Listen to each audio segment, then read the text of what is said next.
Okay, you're familiar with using substitution and elimination to solve a system of linear equations in two variables. And these will work for larger systems. They're not too bad when you have three variables. Even then, it's a little difficult. You get more than three, you definitely do not want to be doing substitution and elimination. We're going to solve larger systems with matrices. And matrices are nice because they can be easily automated so that you can solve things with a computer. So a matrix is a rectangular array of numbers written within brackets. The size we write as m by n, where the m is the number of rows and n is the number of columns. In other words, the number of rows always comes first. And so if A is equal to this one, what is its size? This is a 3 by 2 matrix because we have 3 rows, 2 columns. B is a 2 by 5. C is a 2 by 2. We call that a square matrix because the number of rows and columns is the same. D is 1 by 3. E is 3 by 1. F is 1 by 1, but really we call that a scalar, and we usually just think of that as being a number. Row matrix. If you look at the example above, D is a row matrix.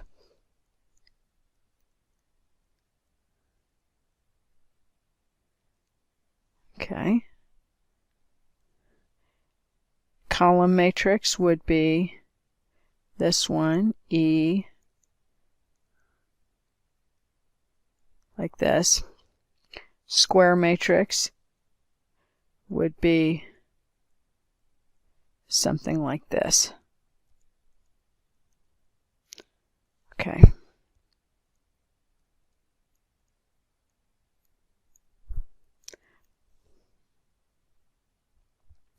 Okay.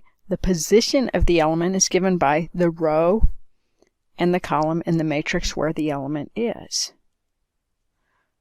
Okay, in other words, element Aij is in row I and column J. So let's look at A31. What is that?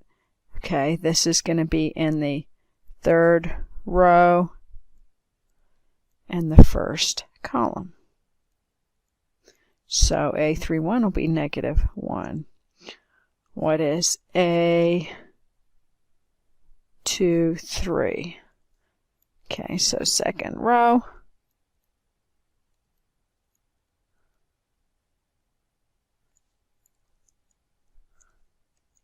Third column. Second row, third column will put us at the 6 right here.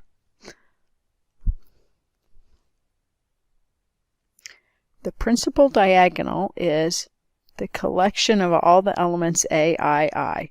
In other words, the row number and the column number are the same. The easiest way to think about it is just to think of starting at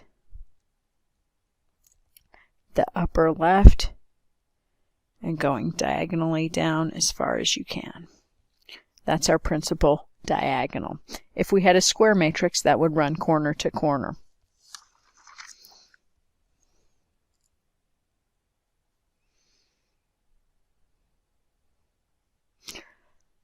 Augmented matrices. To solve linear equation systems, we will use augmented matrices. Here's a system. We can think of each of the coefficients of the variables as being entries in our augmented matrix. This should say 2x1 plus x2 equals 7. 3x1 plus 2x2 is equal to 12. So 2 and 3, those are the coefficients of x1. What are the coefficients of x2? 1 and 2. Even though we don't normally write the 1 next to the x2, we could. Then we're going to draw a vertical line. And then we're going to put those numbers on the right-hand side. To augment means to tack on or make larger. And so what we're basically going to do is we're going to take the coefficient matrix of the left-hand side, which will be this 2, 3, 1, 2. We're going to augment it with those constants on the right-hand side.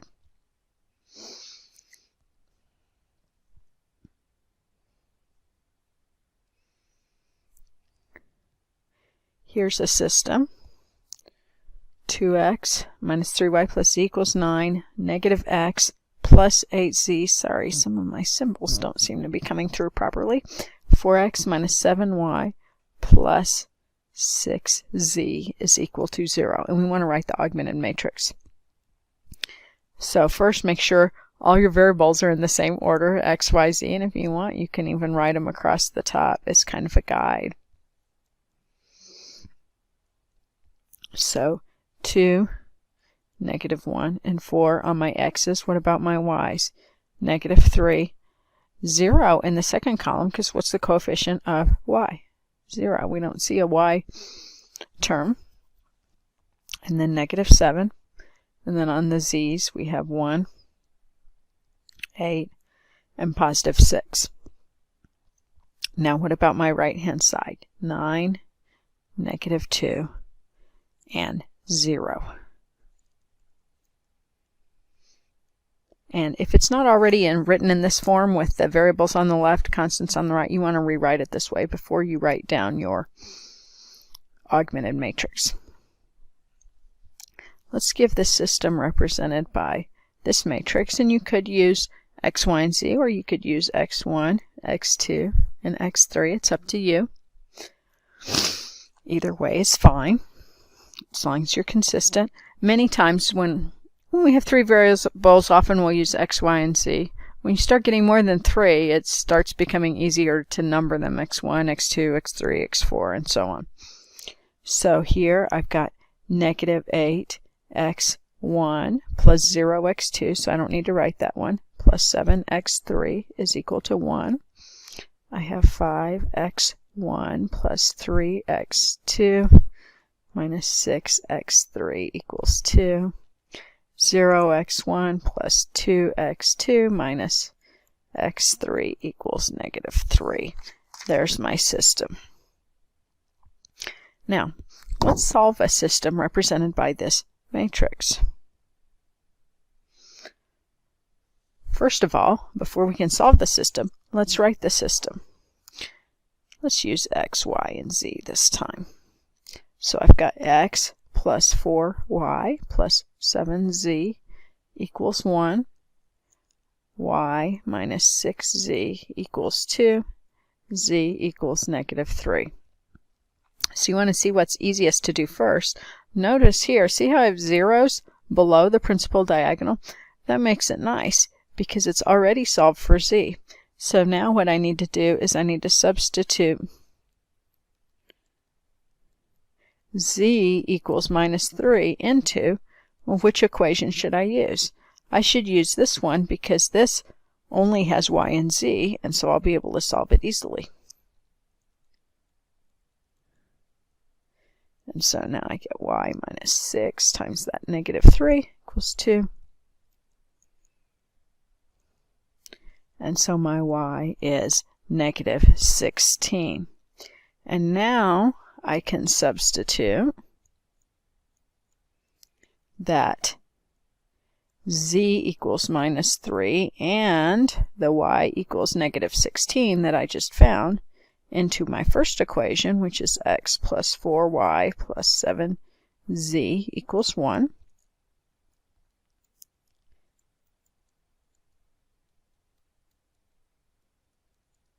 So I put these in, I get x minus 64 minus 21 equals 1.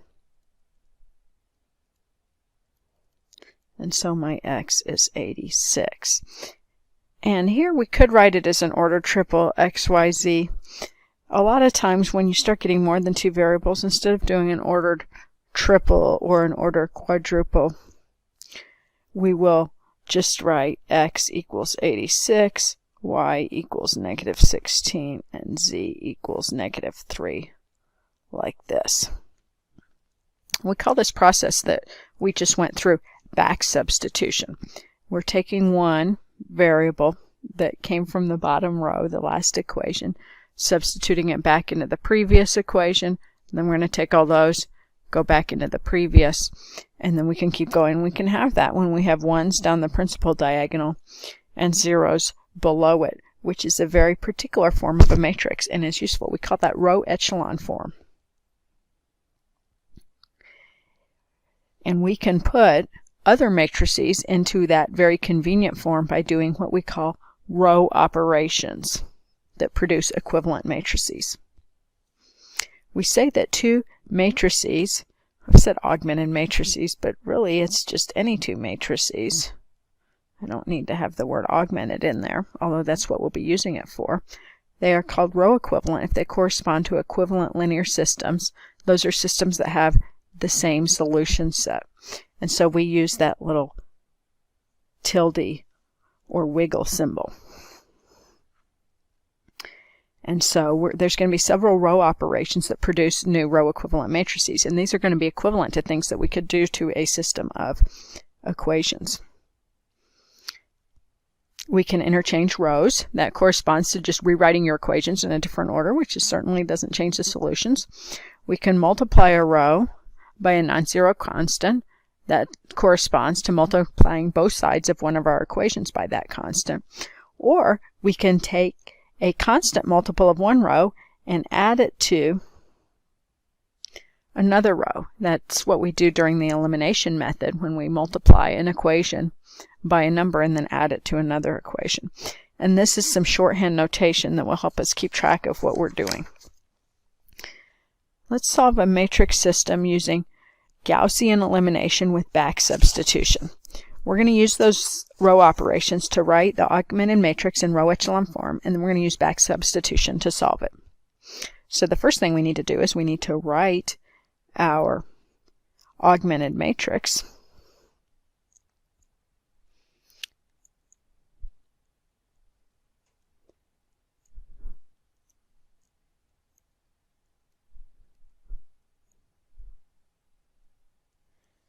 That second equation is 8x1 minus 5x2 equals minus 21, or negative 21.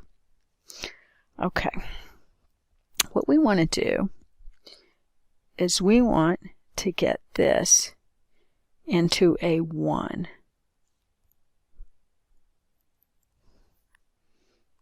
So what we're going to do is we're going to multiply that row by negative 1/3. We're going to multiply it by the reciprocal of the number that's there. We're going to multiply row 1 by negative 1/3 and put the result back into row 1. So that's going to give me a 1, a negative 2/3, and a negative 11/3. Our second row is still the same. The vertical bar, you can omit it if you want. It's not really serving a mathematical purpose. It's just a visual divider for you, so you can write it if you want or omit it if you want. Now what we want to do is now we want this to become a 0. How we get a number to become a 0, we want to get a 0 in that position, is that we are going to multiply. We're going to take the opposite of that number, which is negative 8, multiply it by the row that has a 1 in it, which is row 1, and add it to our row, which is row 2, and then we're going to put it back into row 2.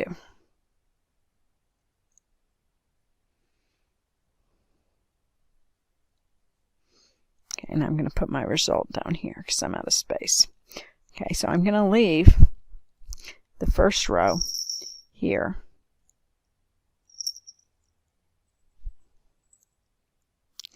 Now you may want to go off and do some scratch work somewhere. You want to kind of separate that from what you're doing. Let me just scroll down a little bit and do it.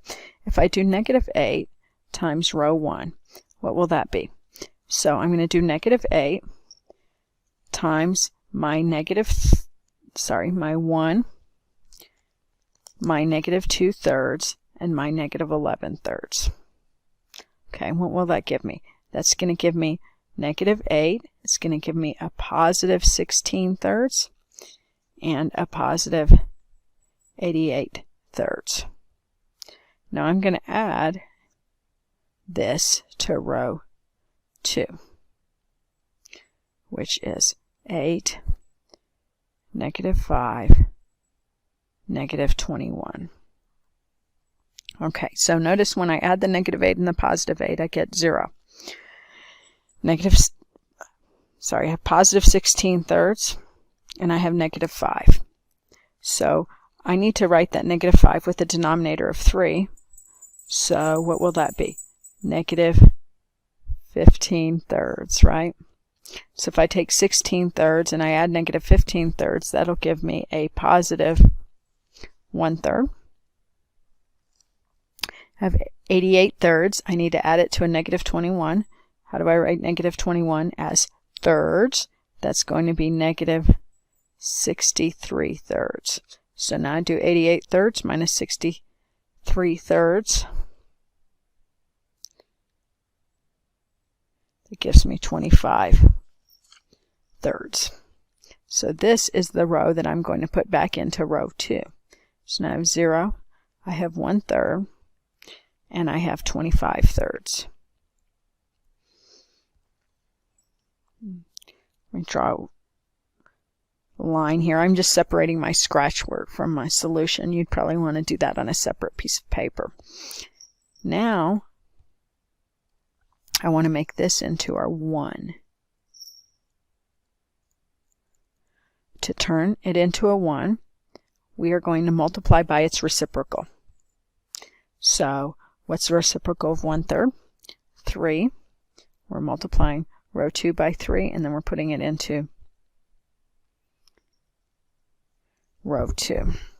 And so now this is going to give me, my first row stays the same. Multiply this one by 3, I get 0. 3/3 gives me 1. 3 times 25/3 gives me 25. And so now this is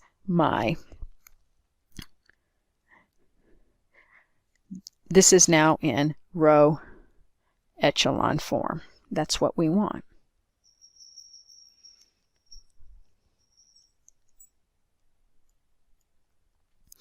Okay, so now we can see what our z is. Sorry, not our z. What did we start with? x1 and x2. So x2 is 25. And if I look at the very first row, what does it give me? x1 minus 2/3 x2 equals negative 11/3. So we want to put our x2 equals 25 into that. Let me just get rid of all this for now. And so I get x1 minus 2/3 times 25 equals negative 11/3. x1 minus 50/3 equals negative 11/3.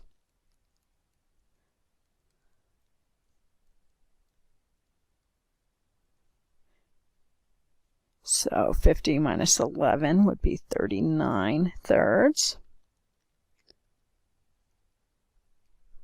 which is 13. So my solution then would be x1, x2 is equal to 13/25. Solving it, we solved it using what we call Gaussian elimination and back substitution.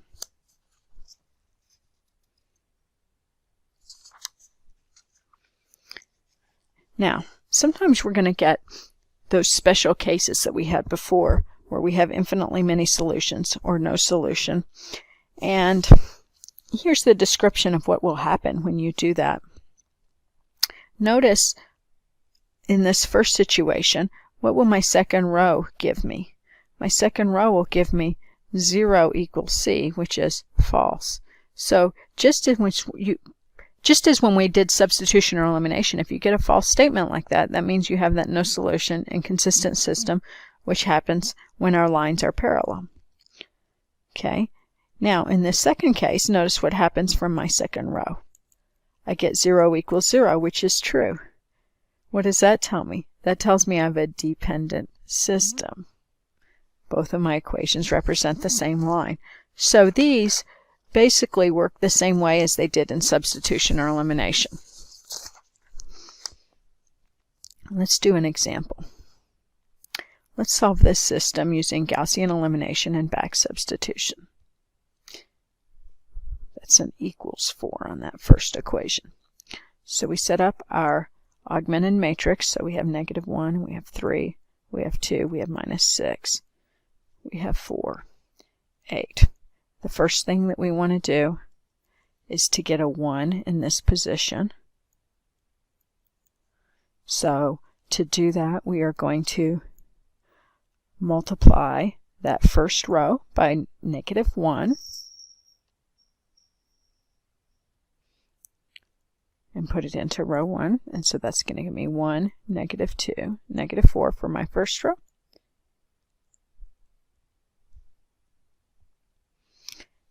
Now I want to get this to be a 0.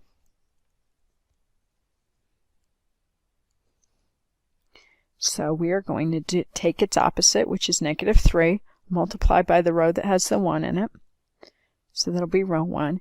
Add it to the row you're working on, which will be row 2, and then put it back into row 2.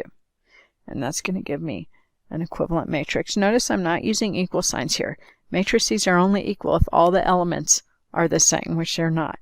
These matrices are not equal, they are equivalent. Therefore, I'm using the equivalency symbol. So if we multiply -3 by row 1, okay, so I do -3 times 1, -2, -4. So this gives me -3, 6, 12, and I add it to row 2, which is 3, -6, 8. And I add these, I'm going to get 0, 0, and 20, which I'm going to put back into row 2. So 0,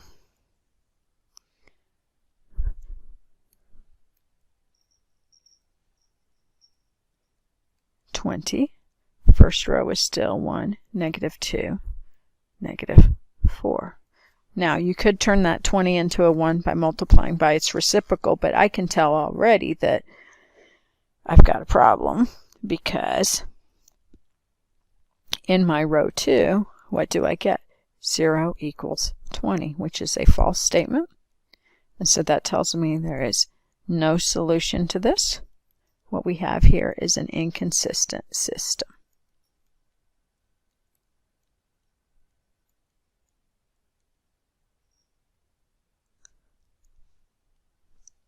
Let's do another one. Let's solve this system using Gaussian elimination and back substitution.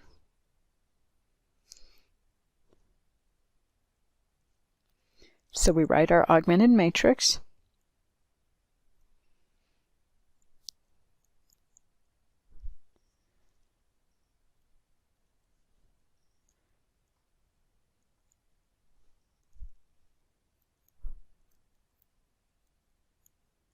Okay. Our first goal is to put a 1 in this upper left position. Okay, how am I going to do that? I'm going to multiply that row by the reciprocal of the number that's there. So 1/4 row 1 into row 1. That's going to give me a 1, a 3/4, -5/4. Second row is still here. Now we want this number to be a 0. So what we're going to do is we're going to take its opposite, which is +12, multiply by the row with the 1 in it, add it to the row we're working on, and back into that same row. Okay, and if we do scratch work down below,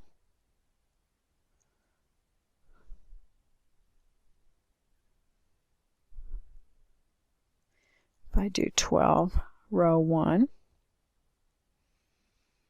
so that means 12 times 1, 3/4, -5/4. That's going to give me 12.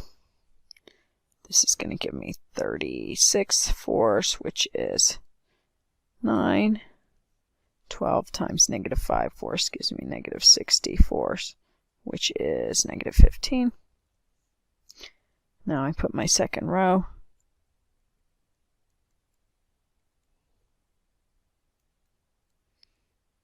And then when I add them, I'm going to get 0, 0, and 0. So that's what I put into my second row. 0, 0, 0, the 1, the 3 fourths, the negative 5 fourths is still here. Okay.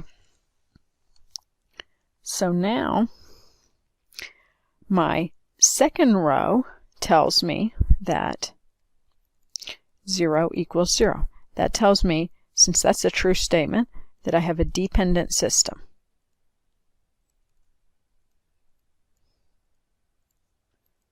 Infinitely many solutions.